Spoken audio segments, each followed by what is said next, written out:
বেতন গ্রেড ও নতুন স্কেল নিয়ে পে কমিশনের ৩টি নতুন চিন্তা।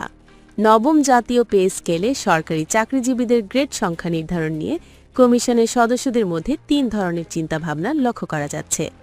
আগামী বুধবার অনুষ্ঠিত সভায় গ্রেড সংখ্যার চূড়ান্ত করার বিষয়ে সিদ্ধান্ত নেওয়া হতে পারে। সূত্রে জানা গেছে, বর্তমানে সরকারি চাকরিজীবীদের ২০টি গ্রেড রয়েছে। কমিশনের একাংশ মনে করছেন, বিদ্যমান গ্রেড সংখ্যা অপরিবর্তিত রেখে যৌক্তিক হারে বেতন ও ভাতা বৃদ্ধির সুপারিশ করা উচিত। অন্যদিকে একটি অংশের সদস্যের দাবি ২০টি গ্রেড কমিয়ে ১৬টি করা হোক। কিছু সদস্যের মতে গ্রেড সংখ্যা আরও কমিয়ে ১৪টি করলে বেতন বৈষম্য কমানো সম্ভব হবে। নাম প্রকাশ না করার সত্ত্বে পে কমিশনের একজন সদস্য বলেন, কমিশন এখনও গ্রেড সংখ্যা নিয়ে একমত হয়নি। ৩১শে ডিসেম্বরের সভায় বিষয়টি আলোচনা হবে। গ্রেড সংখ্যা চূড়ান্ত করতে হলে সব সদস্যের সমর্থন প্রয়োজন। ওই কর্মকর্তা আরও বলেন, বুধবারের সভায় প্রধানত ২টি বিষয় গুরুত্ব পাবে: গ্রেড সংখ্যা নির্ধারণ এবং সর্বনিম্ন ও সর্বোচ্চ বেতন নির্ধারণ।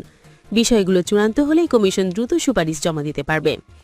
জাতীয় বেতন কমিশন বিভিন্ন সংস্থা ও সংগঠন থেকে প্রাপ্ত মতামত চুলচেরা বিশ্লেষণ করছে, তবে এখনও সম্পূর্ণ প্রতিবেদন তৈরি করা সম্ভব হয়নি। কমিশনের এক সূত্রে ডুয়া নিউজকে জানায়, কর্মচারীদের সাম্প্রতিক মহাসমাবেশ কিংবা কঠোর কর্মসূচি নিয়ে তারা বিচলিত নন। বাস্তবসম্মত সুপারিশ তৈরির লক্ষ্যে প্রতিটি সংস্থা, দপ্তর ও সংগঠন থেকে প্রাপ্ত প্রস্তাব গভীরভাবে পর্যালোচনা করা হচ্ছে। এই কার্যক্রম শেষ হতে আরও কিছুদিন সময় লাগবে। প্রসঙ্গত, সরকারি চাকরিজীবীদের নতুন বেতন কাঠামো প্রণয়নের জন্য গত জুলাই মাসে অন্তর্বর্তী সরকার কমিশন গঠন করে।